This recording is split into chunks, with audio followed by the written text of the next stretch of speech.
सुन, इस बैग में पूरे 50 लाख रुपए हैं और ये ले उस आदमी का फोटो। इसे तुझे मानना है। ये आदमी एक सेठ के पैसे वापस नहीं कर रहा है, इसकी हमारे पास सुपारी आई है। ये काम आज शाम तक हो जाना चाहिए। जमींदार जी, उससे पैसे वापस ना करने की वजह ना पूछी आपने? सुन, हमारे पास उसे मानने की सुपारी आई है।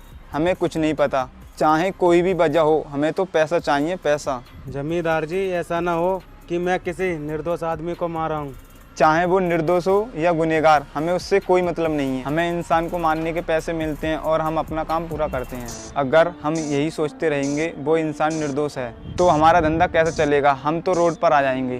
तुझे इसे मानना है तो बोल, मेरे पास और भी लड़के हैं। नहीं, इस काम को तो मैं ही पूरा करूँगा। लाओ इधर लाओ फोटो। एक बात मेरी कान खोल कर सुन ले, अगर इस काम को तू पूरा करके नहीं आया तो इसकी जगह तुझे मरना होगा, वो भी मेरे हाथों से, क्योंकि तू अपने काम में आजकल लापरवाही बहुत करता है।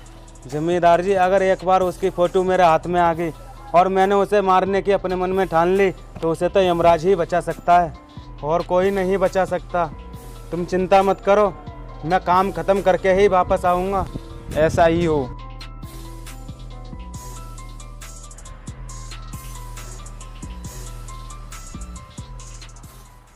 सुनो, चंडाल आज उस गरीब किसान को मारने गया है। अगर वो उसे नहीं मार पाया तो तुम चंडाल को मार देना। जमींदार जी, आपको इतना तो पता ही होगा कि चंडाल एक समुद्र है और हम उसके सामने छोटी मोटी नाली। तुम्हारा कहने का मतलब ये है कि हम नालियाँ मिलकर उस समुद्र का मुकाबला करें? ऐसा तो हो ही नहीं सकता। वह चंडाल है, उसका मुकाबला आज तक कोई नहीं कर पाया और तुम हमसे मुकाबला करने की कह रहे हो? तुम्हें अपनी लहरों में वो डुबा ना दे। अच्छा यही होगा कि तुम उस समुद्रों की लहरों से बचकर रहो।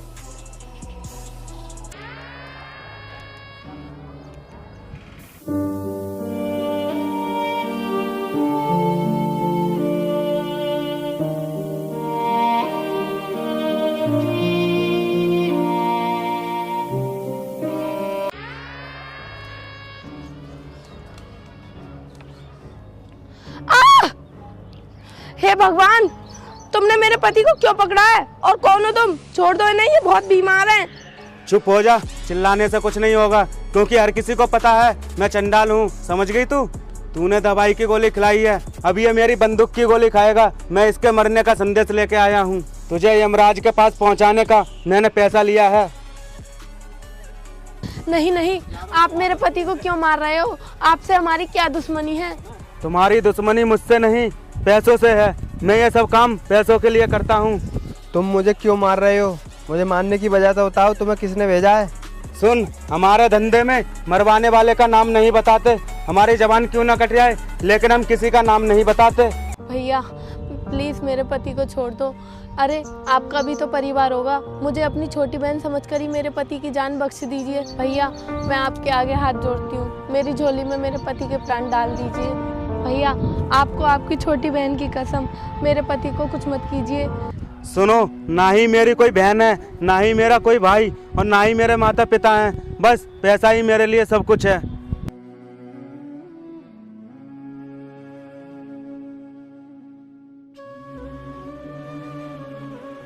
बहन, मैं चंडाल जरूर हूँ मगर पत्थर दिल नहीं हूँ। जब से मैंने इस बंदूक को उठाया है, मेरी बंदूक ने कभी निर्दोष को नहीं मारा है। मैं तो तुम्हें सिर्फ आजमा रहा था तुम कैसे लोग हो। बहन, तुमने उस सेठ के पैसे क्यों वापस नहीं किए हैं? भैया कैसे पैसे? हमने उस सेठ से कोई भी पैसे नहीं लिए हैं। क्या कह रही हो? तुमने कोई पैसे नहीं लिए हैं? मगर उस सेठ ने तो तुमको मारने के लिए मुझे सुपारी दी है। अब मेरी समझ में सब कुछ आ गया है। उसने तुमको मुझे मरवाने के लिए क्यों भेजा है? मतलब कुछ समय पहले की बात है।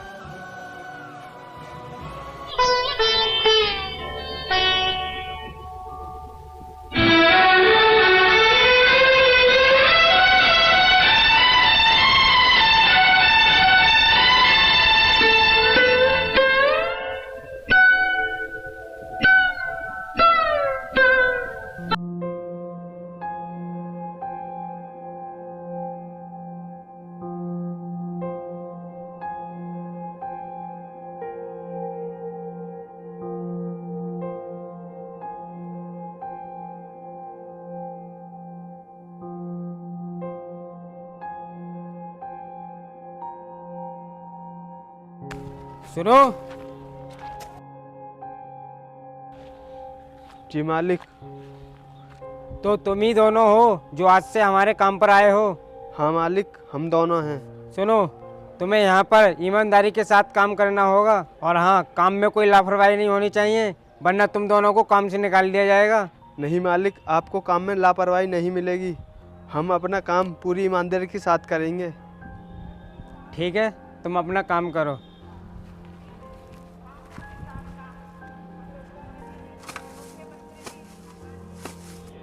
वाह, कितनी सुंदर है रे।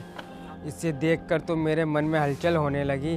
अबे किसान, ये तो महलों में रहने लायक है और तू इसको खेतों में लेकर आ गया। अगर ये मेरी रानी बन जाए तो मेरी तो जिंदगी सुधर जाएगी। इस लंगूर के हाथ अंगूर कैसे लग गया? अरे सेठ जी, अभी तक आप गए नहीं? नहीं, ऐसी कोई बात नहीं है। सेठ जी, कैसी बात नहीं है? कुछ नहीं, बस मैं तो ये देख रहा था कि तुम लोग काम कैसे करते हो।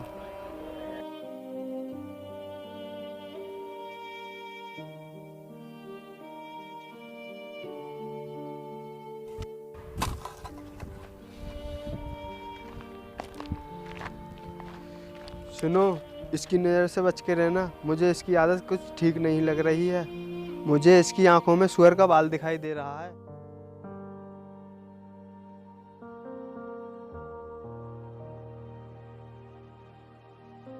सेठ जी, आप आइए, बैठिए।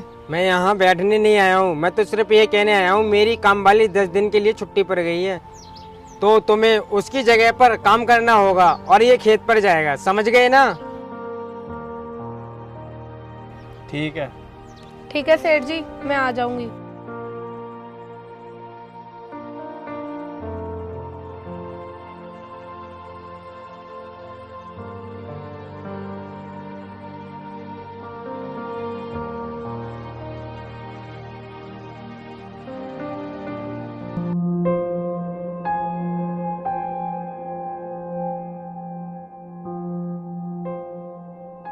देखो तो सही कैसे देख रहा है, जैसे इसने कभी कोई औरत नहीं देखी।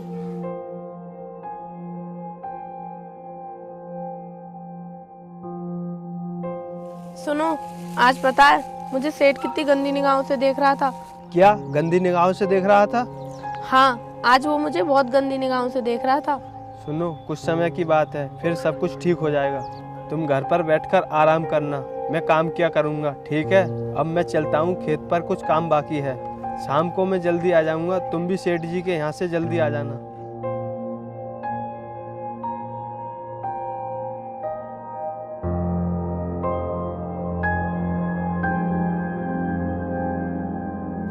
अरे, ये तो सेठ जी के पैसे हैं।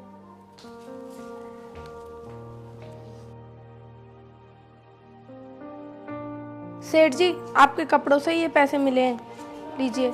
नहीं, ये पैसे मेरे नहीं हैं, ये पैसे तो आपके हैं। नहीं सेठ जी, ये पैसे मेरे नहीं हैं। ये पैसे तुम्हारे हो सकते हैं अगर तुम चाहो तो। मतलब? मैं कुछ समझी नहीं। समझने के लिए तू बच्ची नहीं है जो नहीं समझी। मेरा कहने का मतलब है कि तू मेरे साथ एक रात बिता दे। अगर तू मेरी बात मानेगी तो मैं तुझे पैसे से तोल दूंगा। सेठ जी, आप ये कैसी बातें कर रहे हो? ऐसा नहीं हो सकता। क्या कहा तूने? ऐसा नहीं हो सकता? अब ऐसा ही होगा।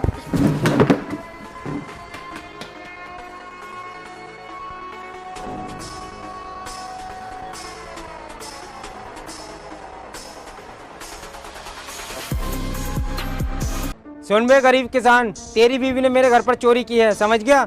अगर तू ये कहेगा कि मेरी बीवी ने चोरी नहीं की है तो तू इसके हाथों में पैसे देख सकता है। मालिक, तुम झूठ बोल रहे हो। मेरी बीवी कभी चोरी नहीं कर सकती। भूखी मर जाएगी लेकिन पैसों के लिए नीयत खराब नहीं करेगी। अगर तुम दोनों को जेल की सलाखों के पीछे नहीं पहुंचाया तो मेरा नाम भी सेठ धर्मराज नहीं। सेठ जी, अब तो वक्त बताएगा कौन किसको सलाखों के पीछे पहुंचाता है। सुनो सेठ जी, ये पैसे भी लेके जाओ। ये पाप के पैसे हैं, हमें नहीं चाहिए।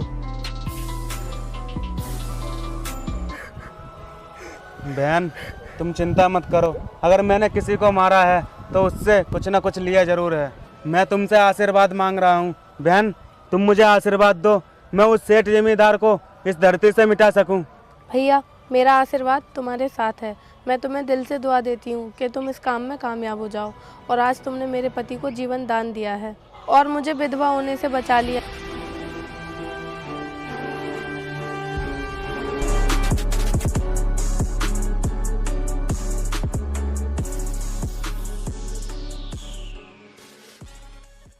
जमींदार जी, हमारा काम हुआ या नहीं? सेठ जी, आपका काम अब तक हो गया होगा। वो देखो, चंडाल आ रहा है।